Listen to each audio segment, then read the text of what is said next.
আসসালামু আলাইকুম, কেমন আছেন সবাই? আশা করছি সবাই ভালো আছেন। আজকে আমি আপনাদের সাথে হেলদি একটি সুইট কর্ন সালাদ রেসিপি শেয়ার করব। ভালো লাগলে লাইক করবেন, শেয়ার করবেন, সাবস্ক্রাইব করবেন। নতুন রেসিপির জন্য চলুন দেখা যাক কী কী লাগবে। তো নিয়েছি হাফ কাপ নিয়েছি সুইট কর্ন বা বেবি কর্ন বলে, এগুলো একদম বেবি, অনেকগুলো আছে মাঝারি আছে, কিন্তু এটা একদম বেবিটাই নেবেন, বেবিটা খুব ভালো। তারপরে নিয়েছি হাফ কাপ নিয়েছি অরেঞ্জ ক্যাপসিকাম, হাফ কাপ নিয়েছি সবুজ ক্যাপসিকাম বা গ্রিন ক্যাপসিকাম বলে, আপনারা চাইলেও গাজরও নিতে পারবেন। প্রথমে নিয়েছি একটা ফ্রাই প্যানের মধ্যে 1 টেবিল চামচ নিয়েছি বাটারগুলো একটু গলে আসলে দিয়ে দিব বেবি কর্ন বা সুইট কর্নগুলো দিয়ে দিচ্ছি। এগুলো আমার ফ্রিজের মধ্যে ছিল, ফ্রোজেন করা ছিল।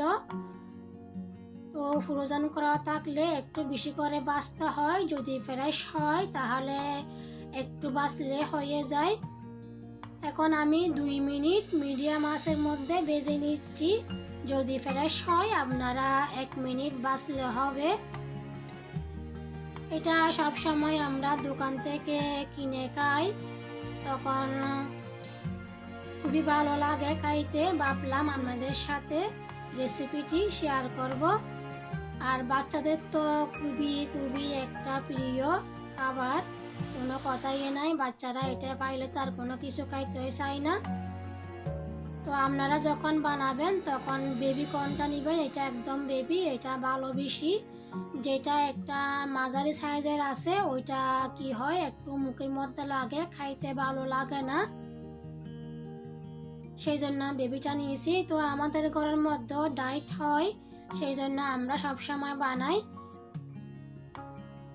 2 মিনিট ভাজা হয়ে গেছে আমার, এখন দিয়ে দিচ্ছি ভেজিটেবলসগুলো, অরেঞ্জ ক্যাপসিকামগুলো আর গ্রিন ক্যাপসিকামগুলো দিয়ে দিয়েছি। এখন ভালো করে মিক্স করে নিচ্ছি।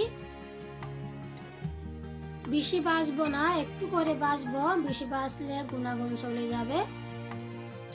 এখন দিচ্ছি হাফ সাইজ চামচ দিছি সাদা গোলমরিচের গুঁড়া, হাফ সাইজ চামচ দিছি লবণটা আর গোলমরিচ গুঁড়াটা দিয়ে ভালোভাবে মিক্স করে নিচ্ছি। তারপরে আপনারা যদি জাল খাইতে চান তাহলে একটু চিলি ফ্লেক্স বা একটু লেবু রস দিতে পারবেন, একটু চিনি দিতে পারবেন। তো আমি এই ধরনের কোনো কিছু দিই নাই, আপনাদের পছন্দ হলে দিবেন। যখন আমরা মার্কেট থেকে কিনে খাই তো ওখানে দেখি একটু করে চিনিও দেয়, তো ওটা তো হেলদি না, ওটা তো আনহেলদি, আমরা তো হেলদি খাবো, সেজন্য চিনি দিই নাই। তো আপনাদের ভালো লাগলে লাইক করবেন, শেয়ার করবেন। আপনারা অবশ্যই ঘরের মধ্যে বানিয়ে খাবেন।